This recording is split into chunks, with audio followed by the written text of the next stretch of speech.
Hi there. Welcome back. I today wanted to talk to you about things that inspire me, things that maybe inspire you too.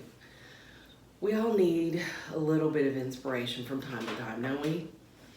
Um, we can just get overwhelmed, overloaded, and every once in a while we just need something to spark a little hope and light in our lives. So I thought I would talk about that today, and because as I've been looking around my office and just thinking about some things that I thought I have them up in my office because they do inspire me, and they make me want to be creative and busy doing things and writing and quilting and other things that I like to do. And so I thought I would just talk about that a little bit today. And one of the first things that caught my eye in my office is this blown glass. I don't know if you can see it. I'll hold it up a little bit better, but it's a necklace that I got when Jeff and I went to Seaside years ago. They have a glass blowing shop there with amazing things. I mean, the whole process of blowing glass inspires me. I love to watch it. There's a place here in Panama City where you can take a class, and so that's on a bucket list for me.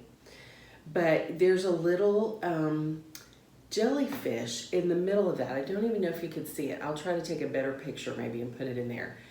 But I was just drawn to it, and I don't know, I love the blue color of the glass, but the fact that somebody could make that just it fascinated me, and I just wanted to have it just more for inspiration. I don't wear a lot of jewelry.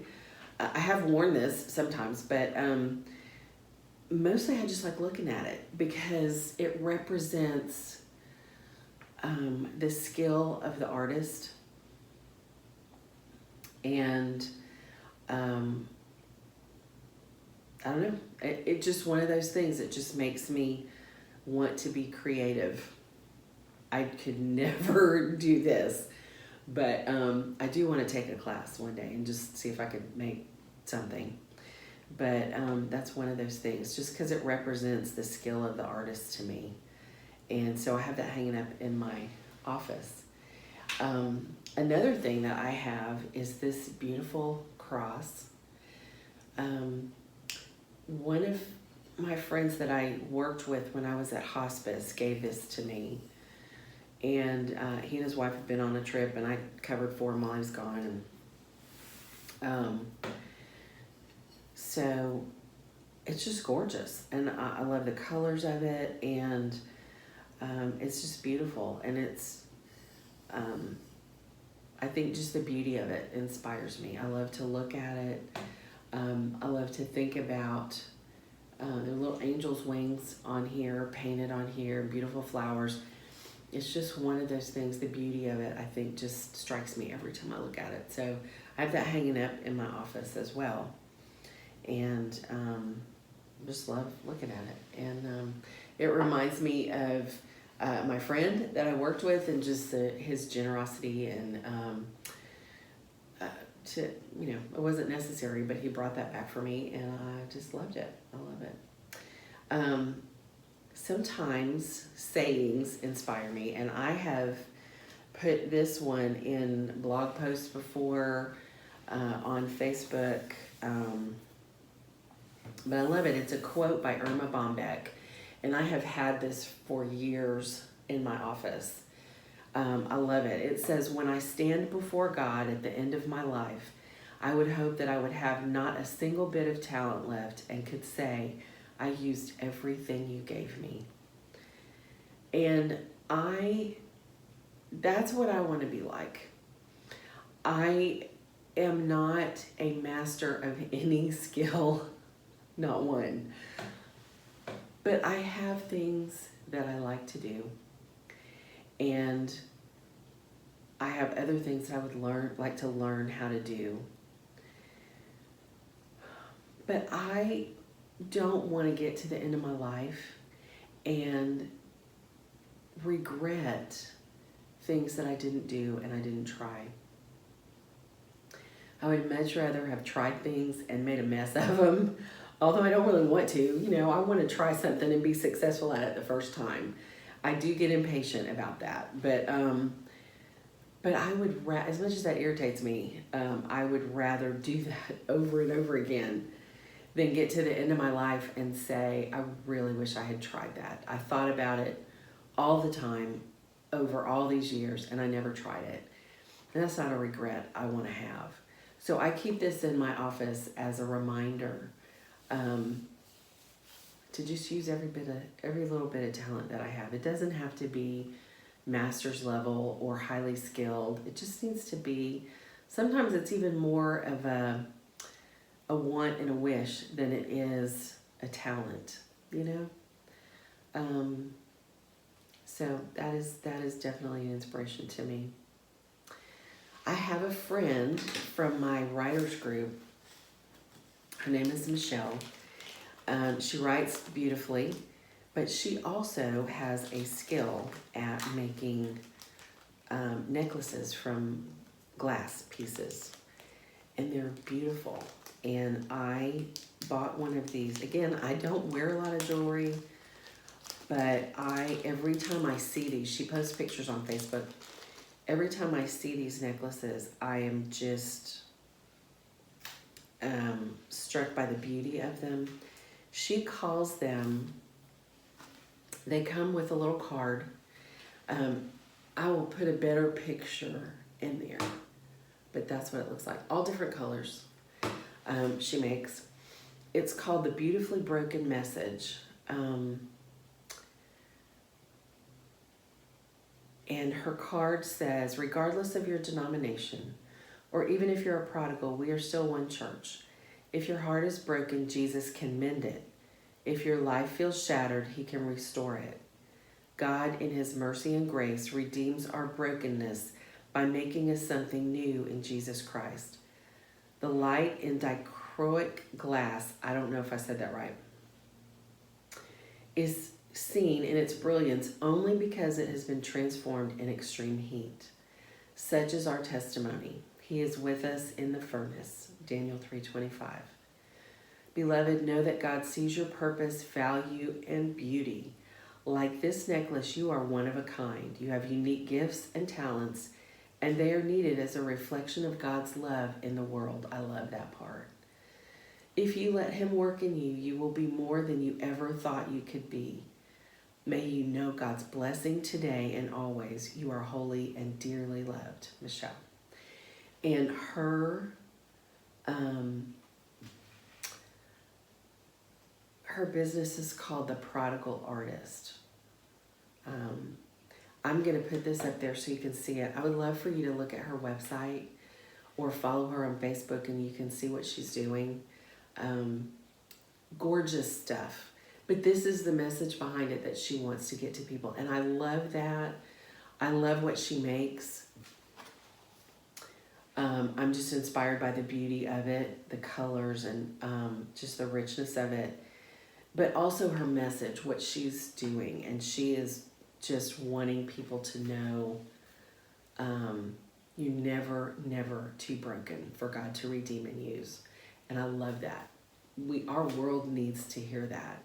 And listen, if you're a believer, think about how many times you as a believer need to be reminded of that. But even more so, people who are out in the world who don't know Jesus. And they don't know how they can be redeemed. And this is what they need, for sure.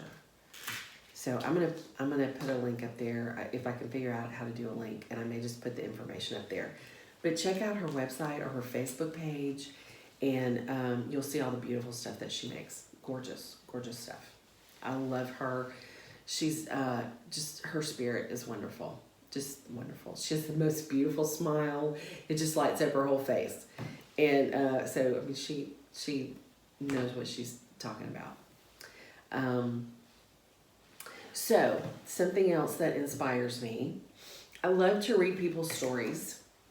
And I've talked about this book before, but I read books and stick tabs in them and highlight and all that. But David Green, the founder of Hobby Lobby, wonderful story. Jamie Kern Lima, still working on that. Paula Ferris, she used to be on Good Morning America. I love her spirit. I love her witness. And I just love reading stories of what God has done in people's lives, where he's brought them from, what he continues to do in their lives. Also just how they listen to him, you know, how their experience of how God has spoken to them and just led them to wherever they need to be. So I am inspired by people's stories. I am also inspired by, I don't know if y'all are like this or not, but like a brand new calendar for the year. I love to get a brand new calendar. I think because it just represents a fresh start and all the possibilities of, you know, what you can do, what's coming for the year. I love that. So, and I write all kinds of things in calendars, keep notes, make lists, all that kind of stuff. So I love to do that. Excuse me, still getting over the crud. There's a lady that I watch on YouTube, and I've mentioned her before. She's in England, and she just shares herself, you know, and what she loves to do. And I'm just hooked on her. And she makes beautiful things. She quilts and she sews and she gardens and all these things that she does. She loves color. And she makes a calendar every year. And I got one this last year. And I'm loving it because it's pictures of different places in her home that I've seen on her videos and just love. And so I have this calendar that I look at every day, and I see different pictures of things that have inspired me about her. And one of the things, look at that. That's a tree house on her property that she goes to. And she'll just go take a nap in the tree house. But she also uses it to display some of her quilts. And that quilt right there is one she's making for her granddaughter. And it's gorgeous. Wildflowers that she's planted on her property. I just love. Look at the color. That is a quilt in progress in one corner of her house. I love the color. Love the color.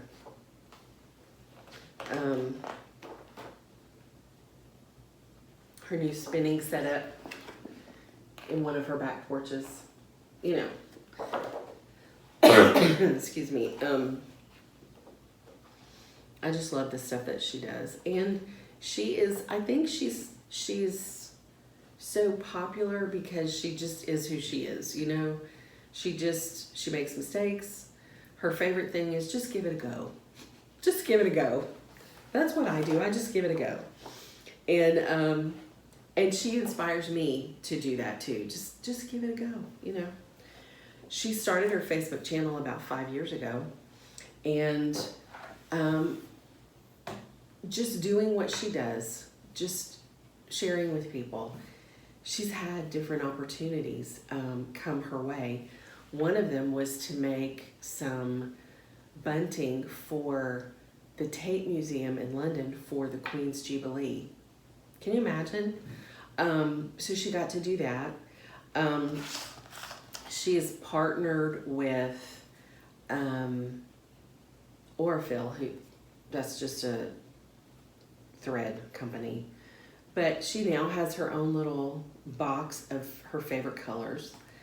And just fun stuff that has come her way because she's just done what she does. You know, she just is who she is. And inspiring enough to other people that she's had other opportunities come her way.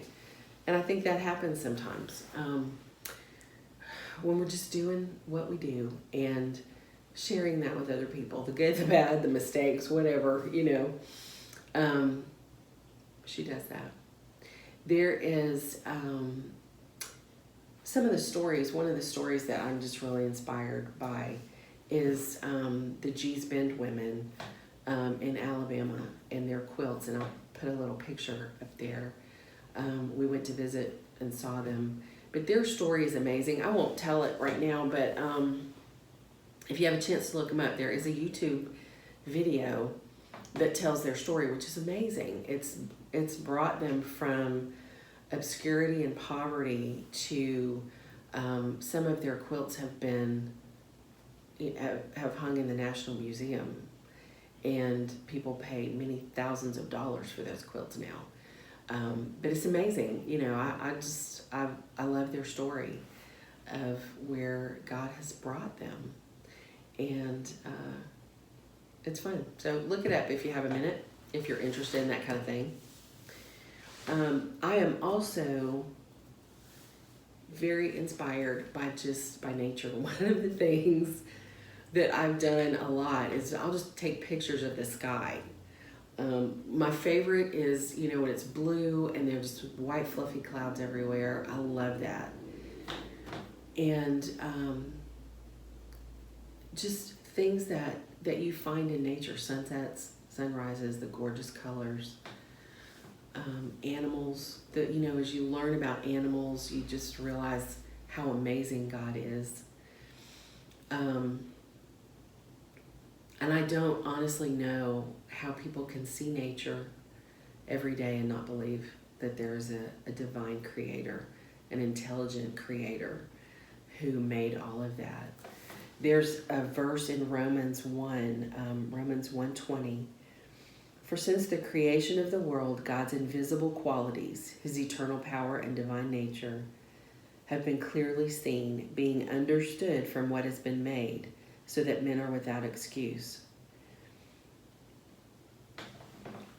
I think God created all the beauty in the world he did to show us who he is.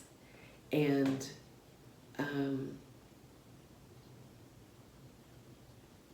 to help us know that he is there. And I think to remind us of who he is. I mean, how you can see some of the sunsets that we see or watch the clouds. They're never exactly the same. Never two alike. In fact,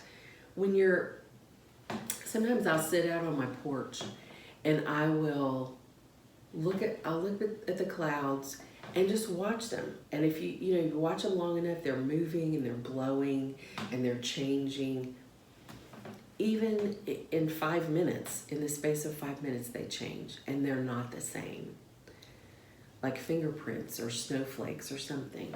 God is so creative, and creation is so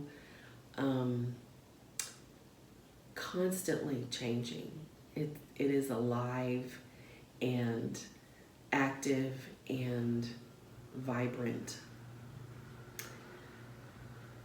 How can you not believe? How can you not see that?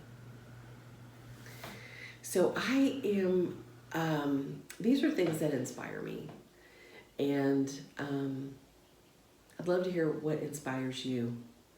Send a picture or comment or something. But pay attention to those things and let yourself be inspired to do the next thing that God has for you to do, or just to worship. He deserves that. Thanks for coming back this week. We'll see you next time. Don't forget to splash in the grace, okay? It's all around you. Bye-bye.